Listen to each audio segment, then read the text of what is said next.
सूरज हुआ अस्त और मजदूर हुआ मस्त।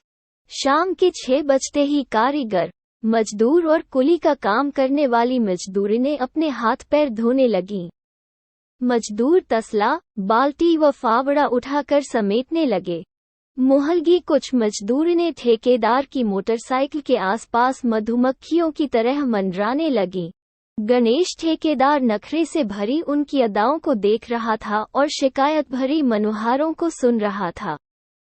गुरुवार के दिन स्थानीय बाजार लगने के चलते कारीगरों को मजदूरी मिलती थी, लेकिन जरूरत के मुताबिक मजदूर बाजार के दिन से पहले भी ठेकेदार से पैसे मांग लेते थे। कमला ठेकेदार से पैसे मांग रही थी और वह आनाकानी कर रहा था। दूसरी कुली मजदूरिनें भी तकादा करने लगी थी, लेकिन गणेश का ध्यान तो अपनी मोटरसाइकिल के शीशे पर था, जिसमें उसे एक नई मजदूरिन का चेहरा दिखाई दे रहा था। बेला नाम की यह मजदूरिन 4-5 दिन से ही काम पर आ रही थी। सांवला रंग, तीखे नैन नक्श और गदराई देह वाली बेला गणेश को गजब की हसीन लगी थी। गणेश का ठेका 3-4 जगहों पर चल रहा था, इसलिए वो शाम को ही इधर आया करता था। जब उसने पहली बार बेला को देखा तो बरबस उसके मुंह से निकला था, ये हीरा इस कोयले के ढेर में कहाँ से आया? गणेश ने एडवांस मांगने वालों को 50-50 रुपए दिए। कमला ने उसका नोटों से भरा बटुआ देखा तो ललचाई नजरों से वो बोली, बटुए में इतने रुपए भर रखे हैं और हमें 50 रुपए देने में भी बहाने करते हो, लेकिन मना तो नहीं करता कभी? गणेश ने कहा, फिर बेला को सुनाने के लिए जोर से बोला, अरे मुनिम जी, और किसी को एडवांस चाहिए क्या? लेकिन बेला ने तो जैसे कुछ सुना ही नहीं था। तब गणेश ने उसकी ओर देखकर कहा, तू चाहिए क्या? 150 रुपए? मैं तो परसों पूरे 350 रुपए लूंगी। बेला ने दो टूक बात कही और तसला उठाकर चली गई। वो गणेश की ललचाए आंखों को भांप गई थी। बेला की कमर पर नाचती हुई चोटी को देखकर गणेश का मन हुआ कि वह मोटरसाइकिल से उतरकर भीतर जाए और उसे मसल कर रख दे, लेकिन वो डरता था, क्योंकि बेला हीरा की मंगेतर थी और हीरा उसका सबसे भरोसे का व मेहनती मजदूर था। हीरा जितना ईमानदार और स्वामी भक्त था, उतना ही निडर और स्वाभिमानी भी था। ऐसे भरोसे के आदमी को गणेश खोना नहीं चाहता था। रविवार के दिन बेला अपनी गी के बाहर अड़ी की ओट में बैठी कपड़े धो रही थी। उधर गणेश भी किसी मजदूर से बात कर रहा था। अनजान बेला ने नहाने के लिए एक एक करके अपने कपड़े उतारे। भरपूर जवानी से गदराई उसकी देह की एक लक पाकर गणेश कामातुर हो गया। बेला की पीठ को देखकर वो अपने पर काबू नहीं रख सका। उसकी रगों का खून गरमाने लगा।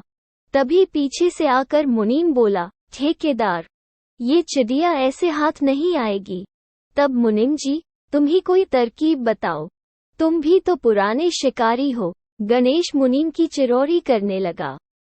मुनीम ने दूसरे दिन बेला की ड्यूटी नई कॉलोनी में लगा दी, जहां एक नए सेक्टर में कुछ मकान बन चुके थे, कुछ बन रहे थे।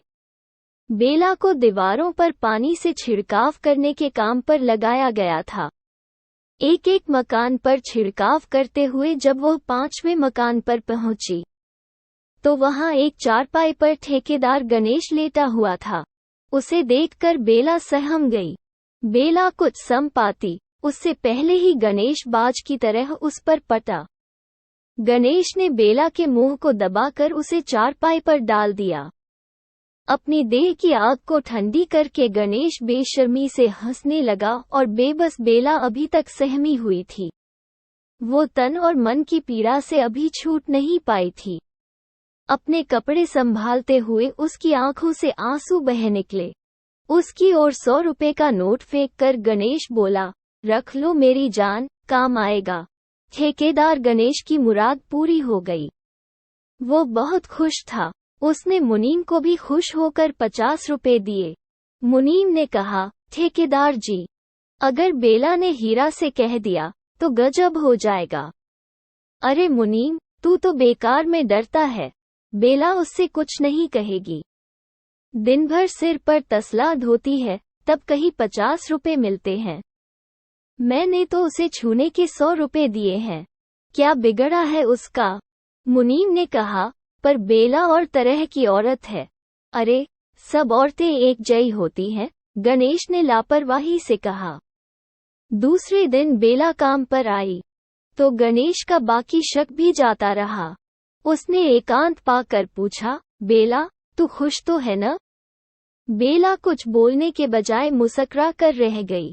गणेश की बाँछें खिल गईं। उसने बेला का हाथ पकड़कर अपनी ओर खींचा, तो बेला बोली, आज नहीं कल, मेरी बात का भरोसा रखो। गणेश बहुत खुश हुआ। बेला जैसी सुंदरी अपनी इच्छा से कल का वादा कर रही थी। उसने फिर जोर जबरदस्ती करना ठीक नहीं सम। कल के सुहाने सपने संजोए गणेश घर आया। उसकी बीवी राधा खड़ी थी। उसकी आंखें सूजी हुई थीं, जैसे वो काफी देर तक रोती रही हो। गणेश का माथा ठनका। उसने पूछा, क्या हुआ? कुछ नहीं, राधा का स्वर बूँ हुआ था। कोई बुरी खबर आई है क्या? नहीं, हीरा आया था। हीरा का नाम सुनते ही ठेकेदार गणेश चौंक पड़ा। उसने पूछा, क्यों आया था? यह नोट और कंघा दे गया है। ठेकेदार सहम गया। उसने कहा, अरे हाँ, ये कंघा गिर गया था, लेकिन यह नोट तुम्हारे पास कैसे आया? उसकी बीवी ने बताया, तुमने बेला को दिया था न? हाँ, उसने मजदूरी के मांगे थे, पर हीरा तुम्हें क्यों दे गया? ठेकेदार ने हैरानी से पूछा। कुछ देर राधा चुप रही, फिर बोली, मुँह भी वो मजदूरी दे गया।